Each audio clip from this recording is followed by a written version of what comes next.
From Hollywood, it's time now for John Lund as Johnny Dollar. Ken Ralston, Johnny.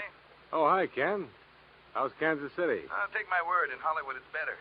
Oh? You always liked Hollywood, didn't you, Johnny? You want me to? Now, there's a man there named Phil Gardner. He's up to here in Starlet. In what? Starlets, young girls with big careers in front of them. Phil Gardner's an agent for them. So he needs me? Oh, we do, Johnny. Twin State Insurance. Gardner's been calling me every half hour. It's like this, Johnny. Gardner's insured a few of these starlets with us. One in particular for $50,000. So? So, mostly Gardner's been babbling. He says this starlet in particular might not live. Babbles somebody wants her dead any second. You like Hollywood, Johnny? Commission? Fat.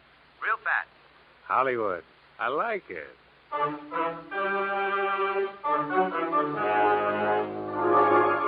John Lund in a transcribed adventure of the man with the action-packed expense account, America's fabulous freelance insurance investigator. Yours truly, Johnny Dollar.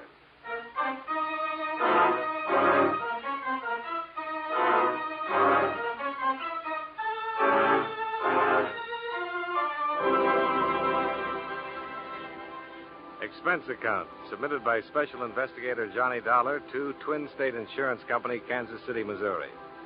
The following is an accounting of expenditures during my investigation of the Starlet matter. Expense account item 1, $227.70, airfare round trip on coach out of LaGuardia, flight 601, flying west.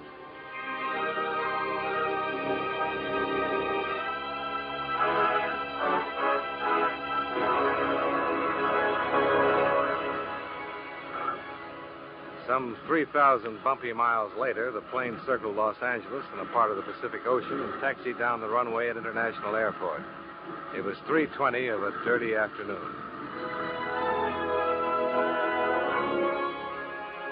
Expense account item 2, $440, cab fare to Sunset Ruxton Hotel, my home away from home in Hollywood, where I checked in, renewed old acquaintances with Judy, the telephone girl, put my pale cheek against her suntan, and told her I'd see her later. Expense account item 3, $2 even, to Beverly Hills office of Phil Gardner, agent. He was not in. The receptionist in silver hair pointed a silver fingertip across the street and said that's where. Chez Scotty's restaurant. And Mr. Gardner would be dressed with 2 vents in the back, a tattersall vest, and blue suede sandals. And you know, he was. So you're the boy they sent from KC, huh? Wait, I'll scooch over a little. You can sit down. Yeah, thanks. What's your name? Dollar, Johnny Dollar. You want to see a picture, Johnny? Here, take a look. That's Toby. Toby? Toby Drake. You've seen her in pictures. I have. You're living. You must have seen her in pictures. Loyal moviegoers like you are going to make a star out of Toby. Well, I'm happy for both of you. If she lives. Somebody's going to kill her, Johnny. Murder her dead. Now, she's a sweet kid. It shouldn't happen to her to die from these anonymous threats. Look, why don't you give it to your press agent? Johnny, believe me, on my knees, I tell you. If I want publicity, I give it to the cops. I'm not kidding, Johnny. The kid's scared. She's in a lot of trouble. Call for you, Mr. Gardner. I'll plug it in here. Oh, thanks, Charlie. Right this way. Gardner speaking. Snap it out. I'm busy. Huh? No. Yeah, huh? No. Yeah. Skeptic. Huh? I just called you skeptic. What's that mean? Toby's dead. Her boyfriend called. I should be the first to know. I'm sorry. Look, I'll drive you over there. You'll want to see for insurance purposes, huh? I'll use the Jag. I'll put the top down. Sure. You wouldn't go to a funeral any other way, would you, Phil?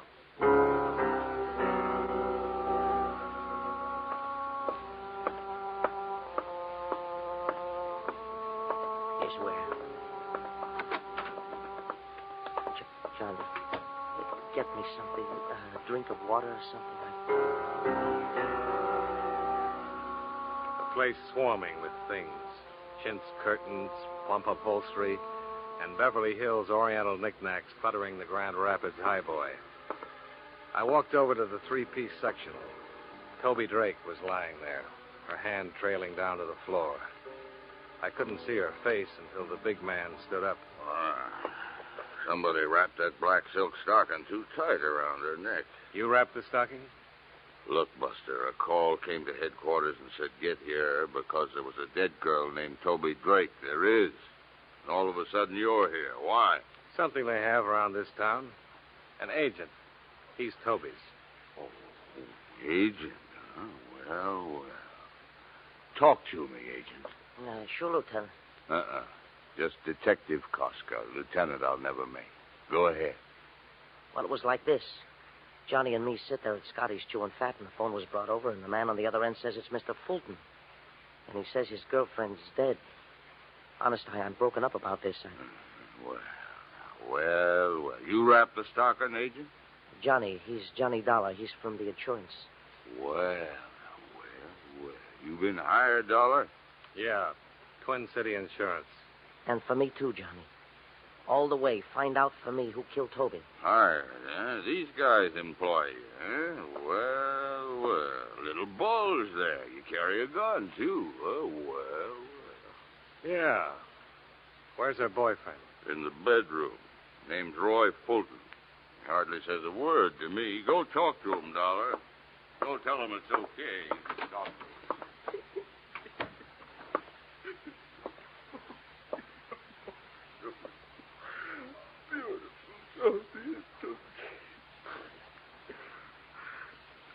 Who are you? Johnny Dollar. I'm an insurance investigator. Toby's dead. She was murdered, Mr. Fulton. I'm trying to find out who did it. We had a date. I came here. I saw her. I didn't lose my head. I called her agent, and then I called the police. Did you kill her? No. But she should have been more careful. Girls like her. What kind of girl did you think she was? Very pretty. Just beautiful. Now no more. Toby. Just beautiful Toby. Mr. Fulton. Lost. Forever. Mr. Fulton. For always. Nowhere. Toby. Beautiful Toby.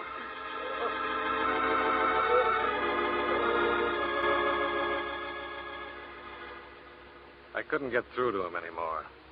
I gave him back to Koska, and I got out of there. A few thoughts on Toby Drake. Toby, a kid who'd once maybe won a beauty contest. Expenses paid to Hollywood, shake hands with the stars. A nice kid. Pretty kid on her way, now dead. I bought a paper and went back to my hotel. The lobby desk came first. Hi, Mr. Dollar. Any calls for me, Judy? You got a call with a message. You want it? Why don't you come over here and give it to me, Judy? I've never seen you standing up. I'm taller. The message came in 10 minutes ago. You want to reach for it? Shall I read it to you? Read it. Goes like this. First Toby, then Stella Martin. You can't stop it, Dollar. First Toby, then Stella Martin. You ad-libbing this, Judy? Says right here. Who left the message? I took the call. The man said it and hung up. What Stella Martin does he mean, Mr. Dollar? I wish I knew, baby. You think maybe the starlet Stella Martin used to be a starlet? She's not around much anymore. Starlet, huh? How would I get in touch with a starlet, Judy? Oh, I know. Hand me that phone book.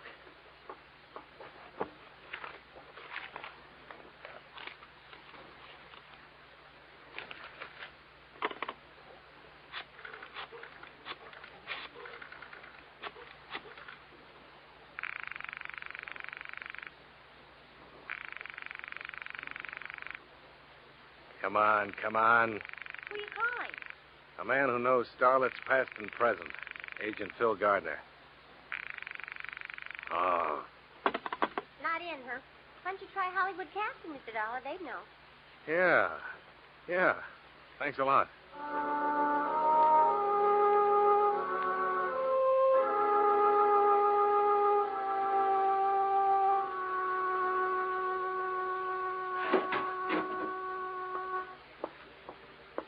Stella Martin dropped from our ready file.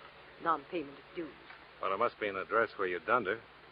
2001 Magnolia Avenue, Westchester.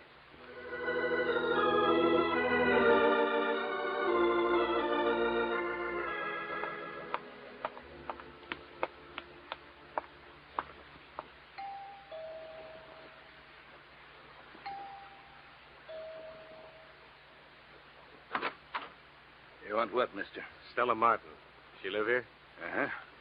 You're who? Johnny Dollar. Investigations. You got a card that says that? Let's go inside, huh? Just you got a card. Just show me. Miss Martin here? No card, huh? Suppose I say yes, she's here. And what happens? I said inside. Glad you did that, Sonny. Now I got a reason. Now cut it out. I just want to... You're smaller than you look. Try me.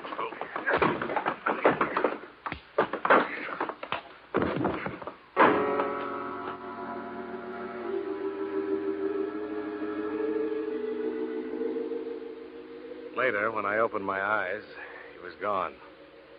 I got to my feet, fell down, then finally made it over to the hallway, where there should have been a bathroom and a towel and some water.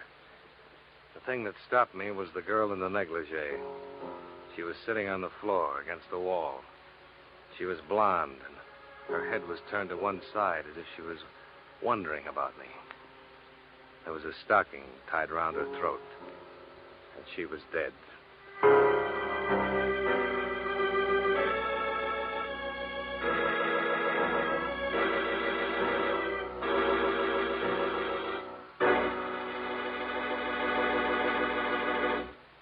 We'll return to yours truly, Johnny Dollar, in just a moment.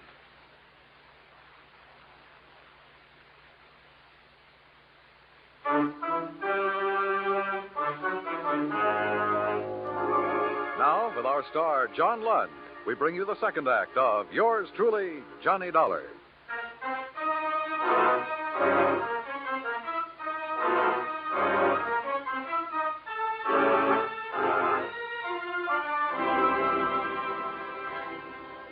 I'd seen the dead girl a couple times. In the jungle picture, spliced between the main feature and the newsreel. The girl in the South Sea apron who gets chased by the gorilla. I stopped trying to convince myself it wasn't real. It was real, all right. I didn't need the pounding on the door to knock it into my head. I didn't need Detective Koska either. What is this, Dollar? You on a rampage? Now, you want to know what happened, or you want to be a big man? Just be gentle with me. That's all I want you to do. 15 minutes ago, I was in a warm bed. So just be gentle. I got slugged. A man 7 feet tall in a black leather Look, jacket. I spent 5 hours questioning Roy Fulton about the murder of this girlfriend of his, Toby. Nothing. I let him go. Then I climbed into this warm bed, and I was sleeping fine. Then Sergeant Hurd called. Seems someone phoned in this address to Sergeant Hurd. Now, you were saying what, Dollar? She's in the hallway, propped against the wall. Show me.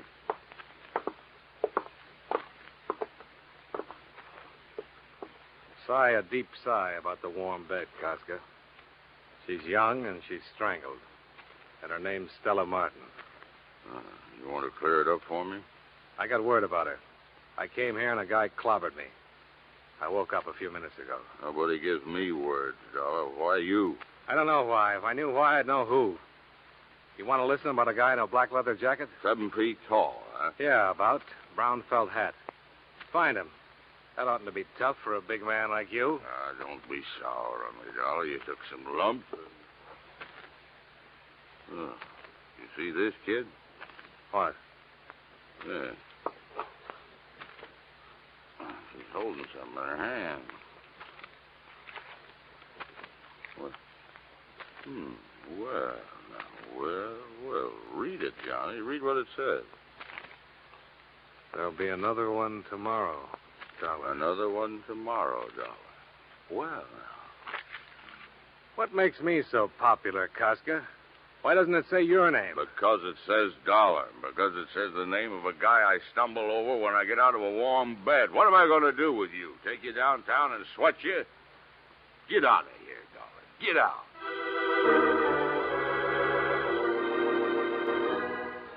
Then back into the rose-scented air, and the suburban lawn now littered with friends and neighbors, and under the bright neon of the corner cut-rate drugs and sundries, the night-blooming hack stand. I took a cab to my hotel.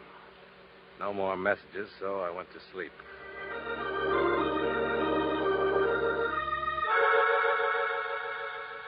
And the next morning, the sound of the telephone screaming the name of Phil Gardner, agent. Get here, it said. So I got there. Girls drop like flies where you walk, Dollar. I read the papers this morning, and you were there, and another one dropped. Now, what's the matter, Phil? Only yesterday we were in love, you and I. Now, don't ask me. Can't we even be friends? It's a tired line from a tired guy. I don't like tired. Let me tell you something, Phil. I'm glad you called.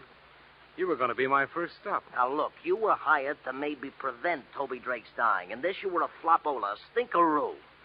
Then you stay on, maybe you could come up with why Toby, a talented girl, had to die. Well, like I said, stinkeroo.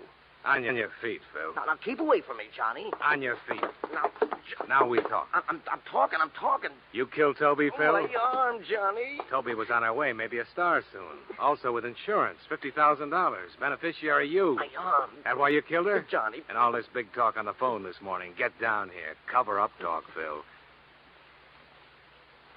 All right. And we'll try the name Stella Martin. I'll level with you. Just let go of my arm. Stella Martin, a 3 months ago pickup.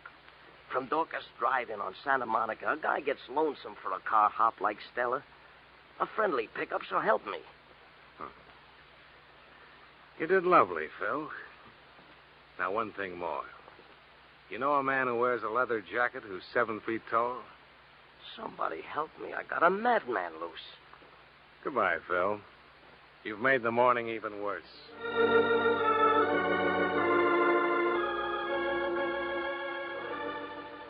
I got to the drive-in on Santa Monica.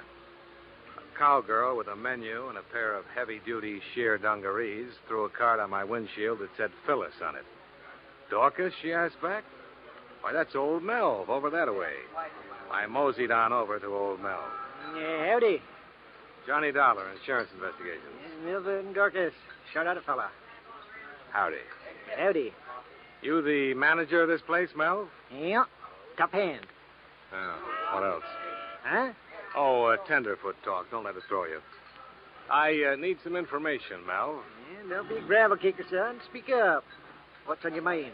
Know a girl named Toby Drake, Melv? Knowed her. Used to work here.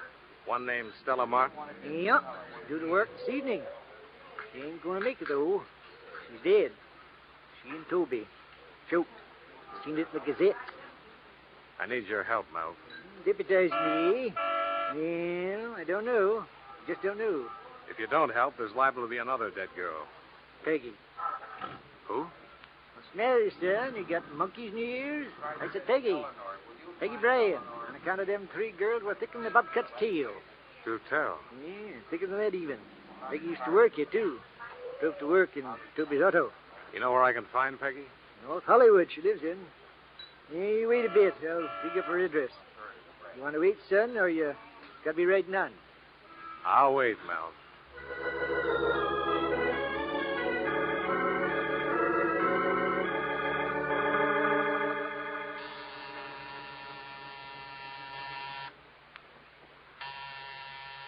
Get away. Get away from me, whoever you are. Get away. Listen to me, Miss Bryan. I've come to help you. I'll kill you. I'll kill you before you kill me. Now, don't be crazy. Give me that gun. There. That's better. To kill me. That's why you come to kill me. Now, let's scream inside. We don't want to make talk for the neighbors. Inside, Peggy. Now, hush, hush, baby girl. Hush. You see? I let you go. It's nothing to be scared of. I'm here to help you. To keep it from happening, like it did to Stella and Toby. You understand what I'm saying, Peggy? Stella. Toby, they're dead. And now it'll be me. Why does it have to be you, Peggy? You don't know? You kill and you don't know why? Try to understand. I'm an insurance investigator. A lot of times I'm around when people die. Sometimes I get there sooner. Now help me. Help me, Peggy, so I can help you. That way we'll save us both a lot of pain. So frightened. Because I'm so frightened. Whoever killed Toby and Stella, why would they want to kill you? I know why. I think I know. Well, tell me, Peggy. A woman was killed. We killed her. Tell me about it. was 3 years ago. Toby, Stella, and I, we had a little car. We used to take trips. 3 summers ago, we took a trip to Oregon.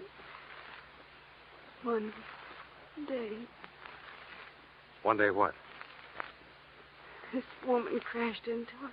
It was her fault. Honest, it was her fault. And she was killed? Married woman. Young and pretty.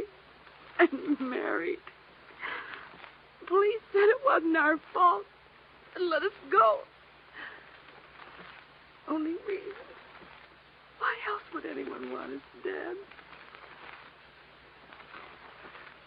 It's Saturday, Peggy. What do you do with yourself on Saturdays? I shop. For groceries. A new dress sometime. We'll go buy you a new one. You and me. And tonight? What do we do tonight? You mean you're asking me for a date? Uh-huh. What do we do tonight? Saturday nights I usually go to Ocean Park. It's fun. Rides with people. It's fun. Sure it is. Saturday night, Ocean Park. We'll have fun.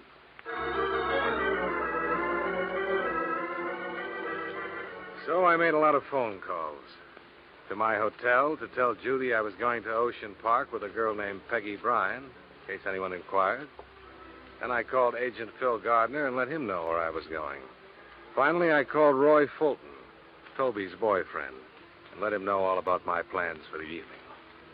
And then I went shopping with Peggy Bryan and then took her to Ocean Park. Peggy Bryan, Pigeon. Let's just walk for a while, Johnny. Whatever you say.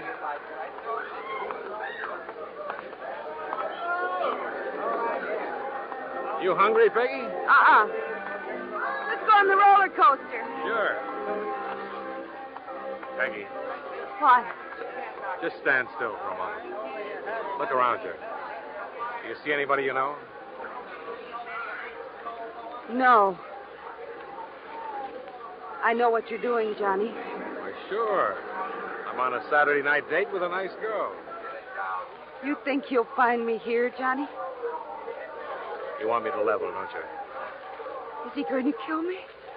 I'm going to try to stop him, Peggy. Come on, let's eat.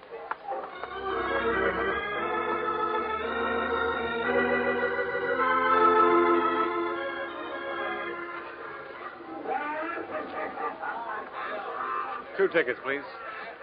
Thanks. Let's go, Peggy. Stay close to me, Johnny. A girl can get lost in the fun house.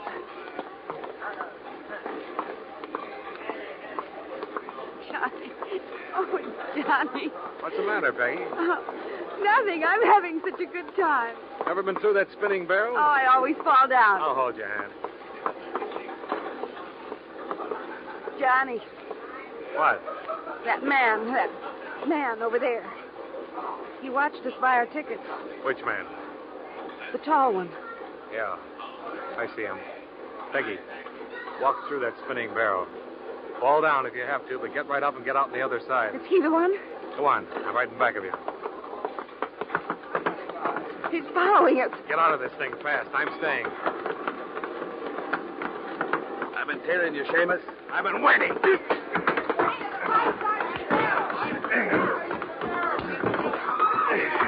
You had enough, Shorty? Yeah. Come on, I'll drag you out of here. Now talk. Talk or so help You're me crazy, Seamus. Talk. You think I killed her? I didn't kill Stella. She was dead when I got there. I swear she was dead. Yeah, sure she And was. you came in. I went crazy. I wanted to kill. Something to get even. And why are you following me? Because you're a Seamus. If we get to the killer, I want a piece of him. I didn't kill Stella. I was in love with her. You gotta believe me. You got to.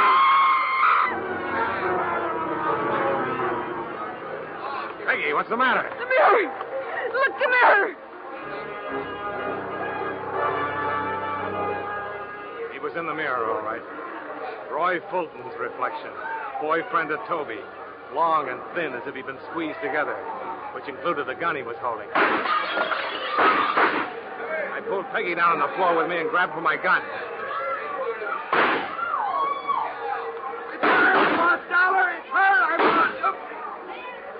Something happened to him. Something red that splintered in the front of his shirt. But he kept coming. Then the something caught up with him.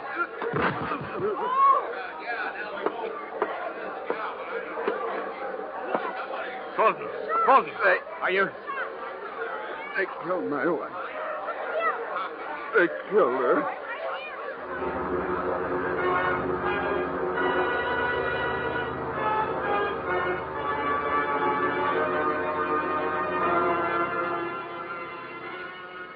Expense account item 4, 1995. To dress a pigeon named Peggy Bryant. Item 5, $112 miscellaneous. Hotels, meals, roller coaster ride, funhouse, etc. Expense account total, $366.05. Remarks, pay Phil Gardner, agent, face value of $50,000 policy on Toby Drake. Well, all in all, from your point of view, my trip to Hollywood was a failure. From my point of view, I kept one girl out of 3 alive, and I was lucky at that. Luckier than you usually get in Hollywood. Yours truly, Johnny Dollar.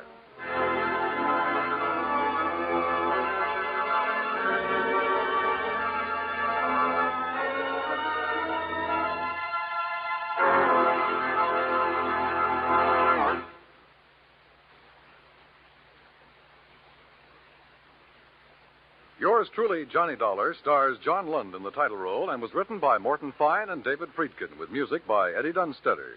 John Lund can currently be seen in the Universal International picture Just Across the Street.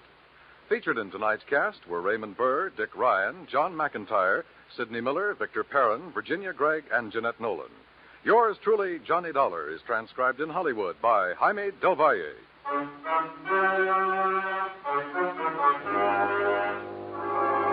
This is Dan Cubberly inviting you to join us next week at this time when John Lund returns as... Yours truly, Johnny Dollar.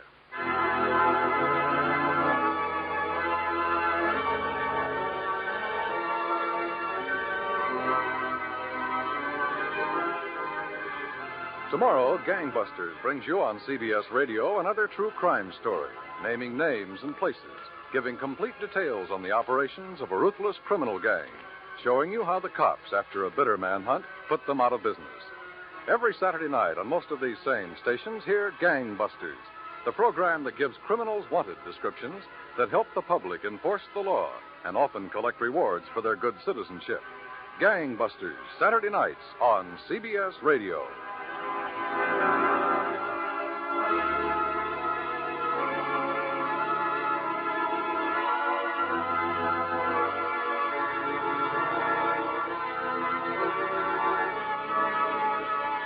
And remember, you'll find Western adventure and music with Gene Autry, Saturday evenings on the CBS Radio Network.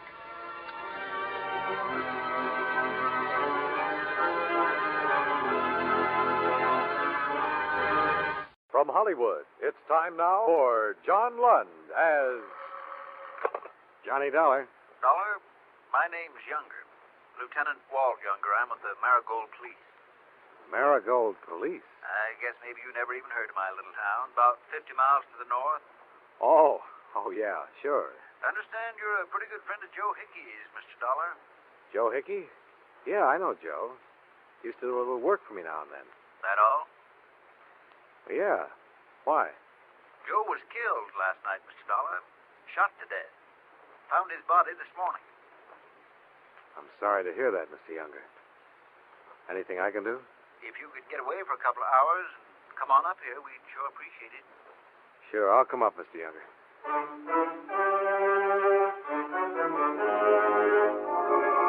John Lund in a transcribed adventure of the man with the action-packed expense account, America's fabulous freelance insurance investigator. Yours truly, Johnny Dollar.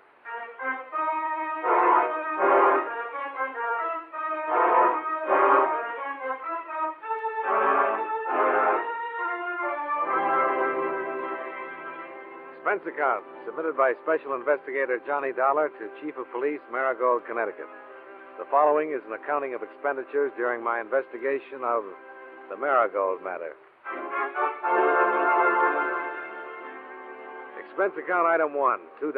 Bus fare and incidentals, Hartford to Marigold, which turned out to be a little village settled in a sloping valley that was white and clean with fresh snow. A local citizen in galoshes and sheepskin jacket told me that the building that looked like a bookshop was the police station. And sure enough, it was. And two men who looked like anything but policemen greeted me. Hello, Mr. Dollar. I'm Walt Younger. I talked to you on the phone. And I'd kick here. Sergeant Cherry. Mr. Dollar? Sergeant Cherry. Have a chair. Thanks. Nice of you to meet Mr. Dollar. It's about Joe Hickey. Well, sir, he's been murdered. We don't know why or who did it.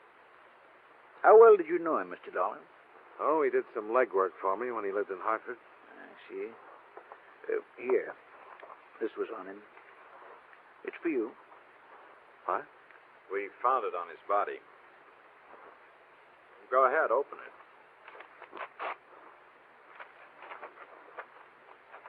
What's it say? Hi, Johnny. How are you? Good, I hope. I'm in the loan business up here now. You ought to come to see me. Besides, there are some funny things going on. And I could use some help from you for a change. Could you come up and give me a hand? Regards, Joe Hickey. Dated yesterday. Guess he never got to mail it. Yeah. When'd you hear from him last? Oh, it must be 2 years anyway. Any idea why anybody would kill him? No, none at all, Sergeant. Well, neither have we, Mr. Dollar. But we wanted to talk to you before anybody. With that letter and all, it looked like a pretty good place to start. Well, I'm sorry I'm not more help, Lieutenant. Wish I were. Would you like to be? Yeah, I would. Cherry and I are the only cops on the Marigold force outside of 4 kids we got in uniform. We've never had a murder here, Mr. Dollar. We don't have a lot of facilities for this kind of thing in my little town. Well, if that letter had been mailed, I'd probably be here right now anyway, Mr. Younger. Hickey was a nice little guy. I'd like to help.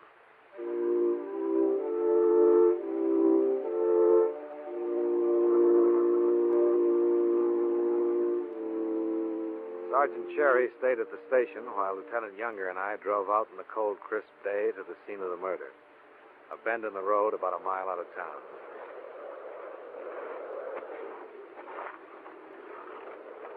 Found his car parked over there.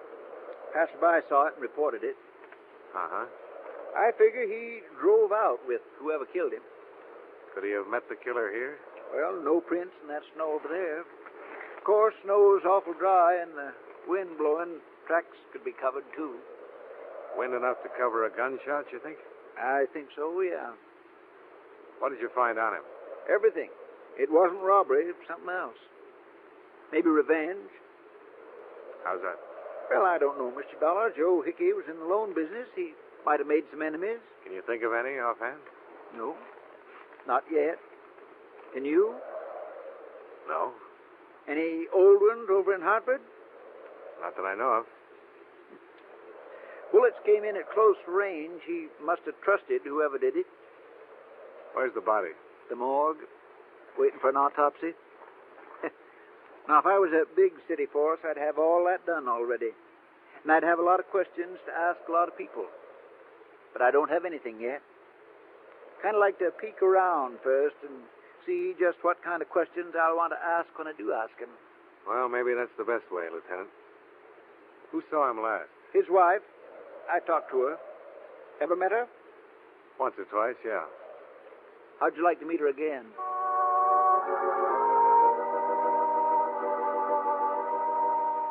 I didn't want to particularly, but I had a feeling that old Walt Younger wanted me to. He waited for me in the car as I went in to see Joe Hickey's widow. She'd aged a bit since my days, but not too much. It was sweet of you to come all the way out here, Johnny. I'm glad you're here. Nice to see you again, Pat. I'm sorry the circumstances are what they are. Johnny, I can talk to you, can't I? Why, sure, Pat. What is it? Oh, I feel so awful. Joe and I hadn't been exactly hitting it off lately. I'd been thinking of divorcing him for some time. Uh-huh. Would he give you one? Well, no, not exactly. Oh, stop it, Johnny. Don't look at me like you're a policeman or something. You don't think I had anything to do with killing him, do you? I didn't say that. Well, you looked it. Well, I didn't mean to. Just that I haven't seen him for a couple of years, and all of a sudden he's been murdered. So I'm here asking about it. Johnny, he was my husband. And a second ago, you were telling me you were thinking of divorcing him. Did you love him? I didn't love him. I didn't hate him. Don't, Johnny, not to me. Where were you last night, Pat, while he was out being killed? Here, alone. He left about 8 o'clock and said he had some business to attend to. He never came back. Anybody call you? Anybody drop in and see you, Pat? No. Did he happen to tell you why he was sending for me? No. Did he mention my name at all? No. Johnny. What? I've done nothing wrong. I'm sorry, Pat. I didn't think you'd mind the questions from me. Well, I do. Somebody's going to have to ask them sooner or later. I'd rather it wasn't you. I thought you were my friend. I am. And I was Joe's friend. Please go. Okay, Pat.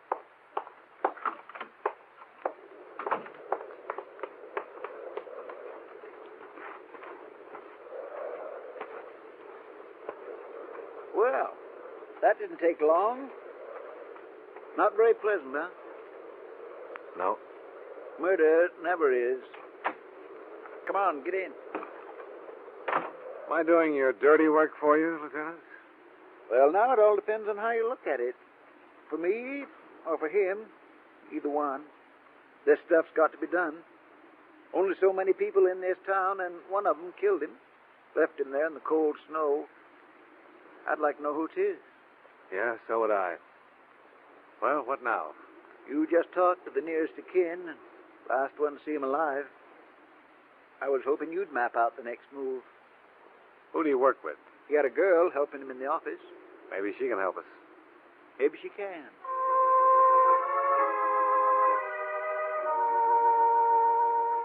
Her name was Vivian Asher. And like most of the people in town, she'd heard about the murder, was frightened about it, and didn't want to talk too much about it. What? I said, can you think of anybody who might have wanted to kill Joe Hickey? Everyone makes friends and enemies. Tell me about his enemies. You'll find that out for yourself, Mr. Dollar. You worked with him. You were around him all the time. Did you ever hear anybody... No, I didn't. Did you know that he was worried about some situation here and that he'd written to me? No. Did you like him yourself? Yes. Anything else? Don't be ridiculous. How long did you work for him? 2 years. Did he treat you well? Fine. We got along fine. And incidentally, I didn't kill him. I was at the Shamrock Grill last night, from about 8 until 1. People saw me there. Oh. You're pretty efficient, after all. I try to be. I wish you'd loosen up on those people in town he didn't get along with. It'd help a lot. All right. What? I'll go through his files. Anyone there I can recall him arguing with or not getting along with, I'll make a note. Fair enough? Fair enough. I can't guarantee it'll be a complete list. I'd appreciate anything. Well, give me an hour.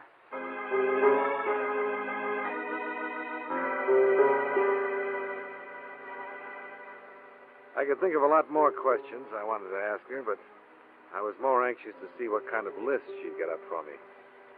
And it was pretty impressive. About 35 names and addresses. Lieutenant Younger took one half, and I took the other.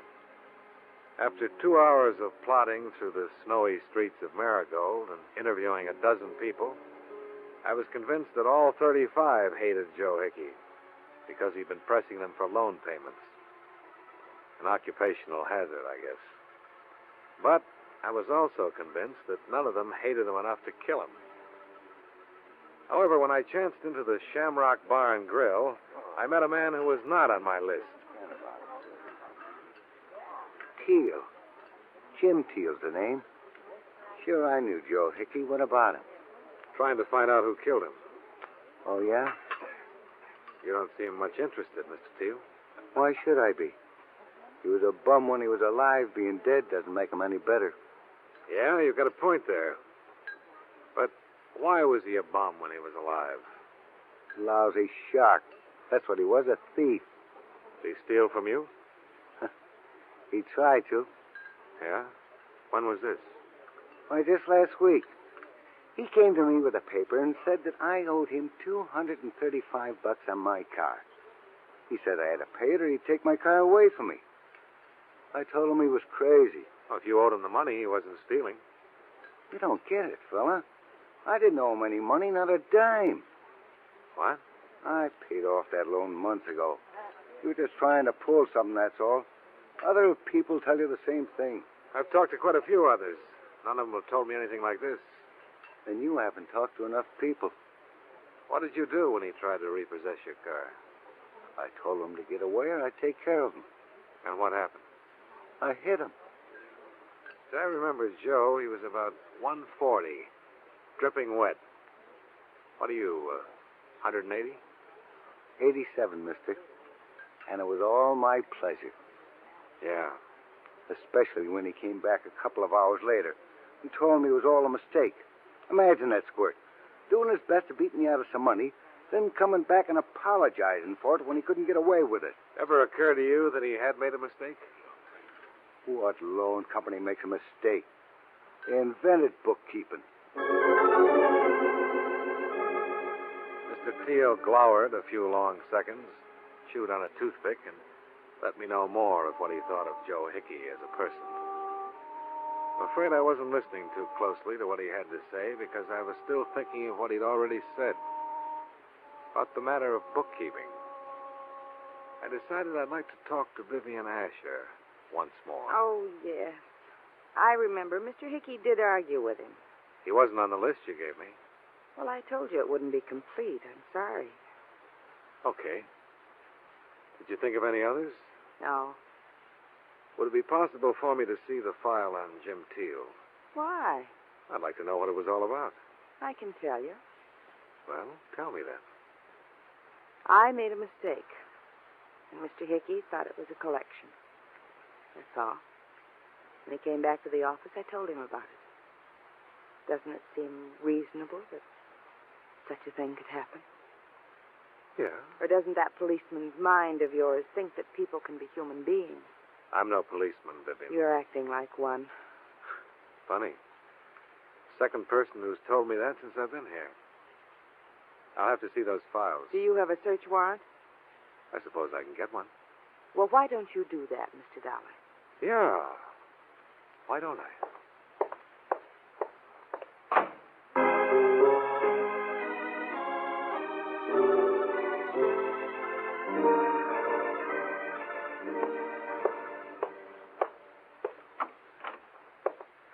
Oh, Mr. Dollar. Hi. Hello, Sergeant Cherry. Is Lieutenant Younger back yet? Not just yet. Can I help you? Yeah. Can you get me a search warrant for Hickey's loan company? You run across something, Mr. Dollar? Maybe. Well, I'll have to call Frank Pretorius. He's the county attorney. Might take till tomorrow morning. Oh. We're not incorporated here, you know. Not very fast. Yeah. Well, never mind. Look, I picked up this ashtray in Vivian Asher's office. There's some good prints of hers on it. Can you wire them out when you go over to the county seat? Yeah, sure. Do you think that she had it? I don't know. Just checking. Somehow I think that she might have a background. Really? After Sergeant Cherry left, I found myself holding down the desk in the Marigold police station. A light snow began to fall, and in an hour the whole town was wearing a new blanket of white. Lieutenant Younger stomped in, reported no luck, but wondered if I'd like to revisit the murder scene with him. I said I would, and we drove out there once more. Warms up when it begins to snow. Ever notice? Uh-huh. I've been thinking about it all day, Mr. Dollar. Somebody made a real mistake. How's that? They didn't expect Joe Hickey's body to be found till spring. Look, we found it right there. But if he'd fallen down over there, why, he'd have been covered with 20 feet of snow before winter was over. Yeah. Seems logical. I think maybe we'll find out a lot when they dig those bullets out of him. If we ever get 'em dug out. Things in my little town must seem awful slow to you, Mr. Dollar. We're still trying to sober up the doctor so he can play coroner. Ain't that awful? Well, if we... Lieutenant Younger fell down. I went down with him. It was dark, and I didn't know who was shooting or from where. But I did know that somewhere along the line, among those people in town, Lieutenant Younger or I had already talked to the killer of Joe Hickey.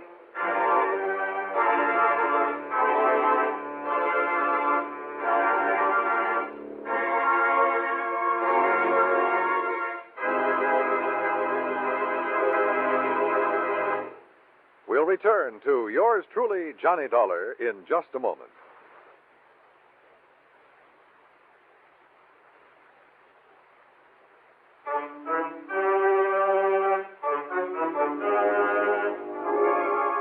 Now, with our star, John Lund, we bring you the second act of yours truly, Johnny Dollar.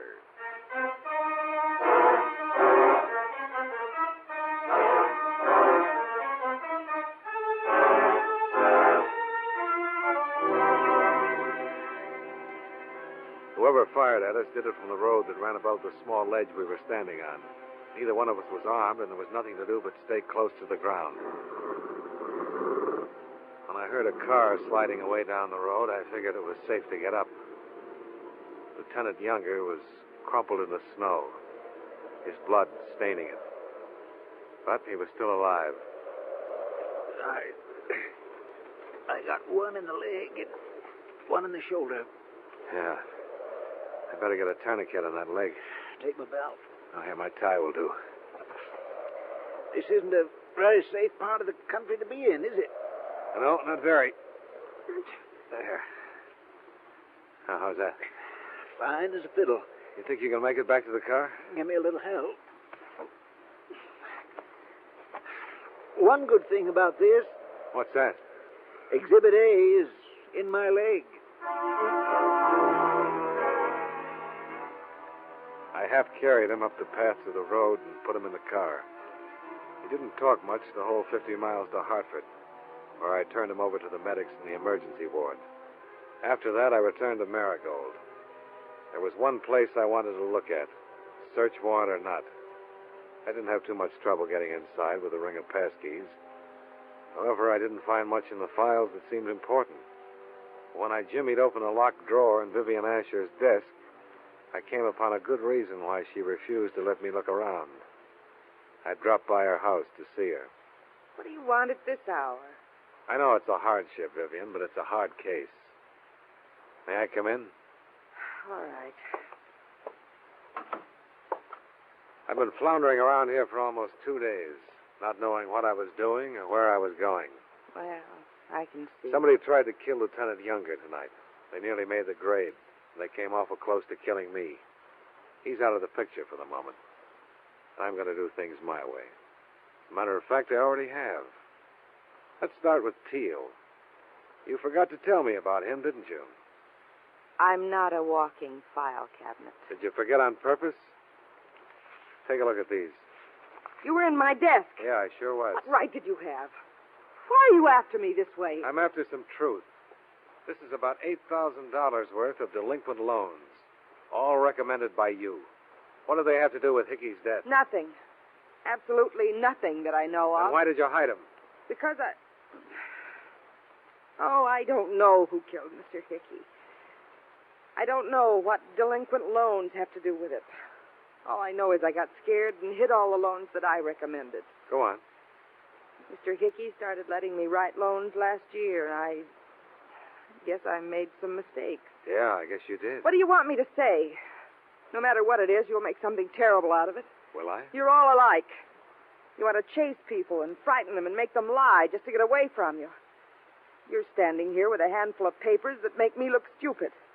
My boss has been murdered, and the police can make anything out of those papers. So that's why you had him locked up? That's why. You can believe it or not. Well, I'll let you know what I believe later on. why don't you get out of here? Why don't you get out of here and leave me alone?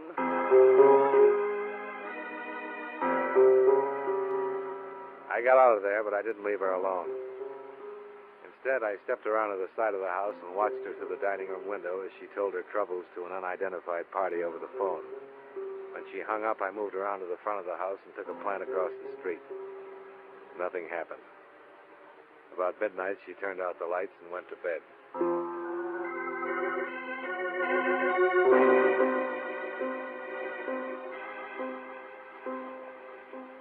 The next morning, I began to interview names at random from the loan applications I'd taken from her desk.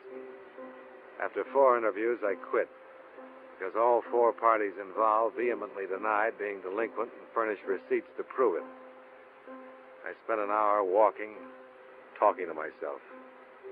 Then I went back to the station with even fewer ideas as to how and why Joe Hickey had been killed. Gosh, where you been, Mr. Dollar? Oh, out getting some things done. What's that? Just came in. Vivian Asher. Oh? How's it look? Not good. She's from Kansas City. Let's see here. 1940 and 41, 6 arrests. Conviction in 42 for car theft. 2 years. Another conviction in 45 for shoplifting. 6 months. And then this. She's still wanted. What for? Grand larceny. Denver police. It's pretty hard to believe, huh?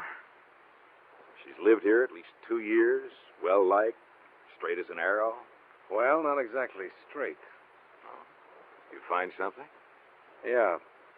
She's been writing loans delinquent and pocketing the payments for a long time now. Do you suppose Hickey caught her and she shot him? Yeah, probably that's it. Well, guess there's nothing else to do but pick her up. Guess not. You mind holding it down here? I'd like to go with you, Cherry. Okay, Mr. Dollar.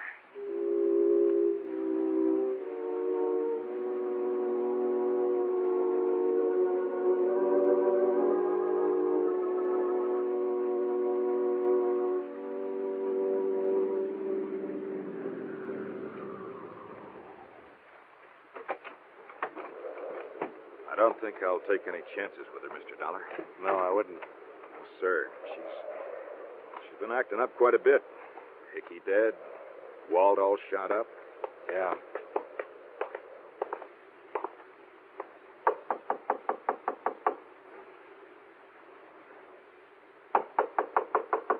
Maybe she's out. No, she's home.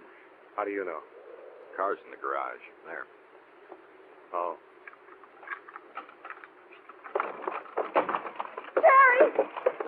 Put down that gun, you crazy fool. Let go of me, Dollar. He was going to kill me right here. Yeah. All right. Let's have it. And what? I just saved your life, and I want to know about him and about you. Come on. He used to be a policeman in Denver. He recognized me here and said he'd send me back. I didn't write down all the collections on those loans. I gave the money to him. How about Joe? Come on, I want it now. Cherry killed Mr. Hickey. Mr. Hickey found out what I was doing and where the money was going. I only wanted to live here and be left alone. Get your coat. What? I'm taking you in.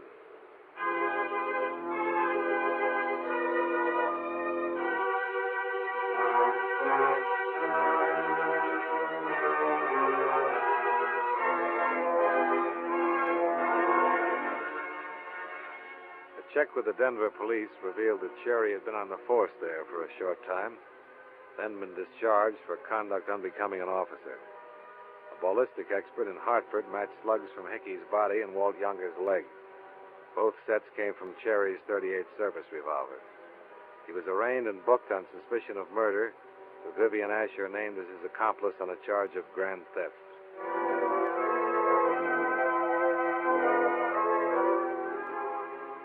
Expense account item 2, same as item 1. Fare back to Hartford. Total, $4, even. Yours truly, Johnny Dollar.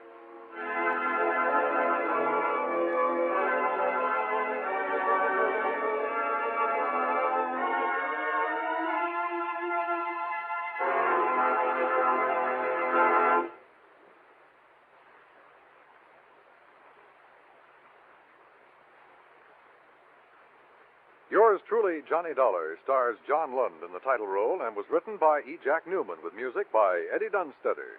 John Lund can currently be seen in the Universal International picture Just Across the Street. Featured in tonight's cast were Parley Bear, Howard Culver, Vivi Janis, Virginia Gregg, and Jim Nusser.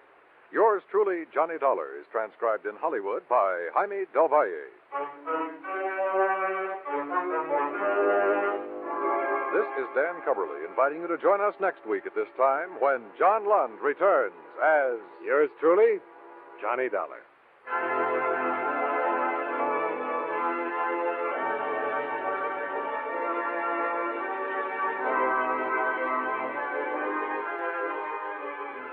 If you like your thrills to be real, your adventures to be true to life, Gangbusters is the show for you. Every Saturday night, most of these same CBS radio stations bring you this enthralling drama that names names, places, and dates in the nation's battle against crime. Oftentimes, the police official originally involved in the case narrates the story. Full of action, bravery, and realistic excitement, Gangbusters brings you new thrills straight out of life every Saturday night on CBS Radio.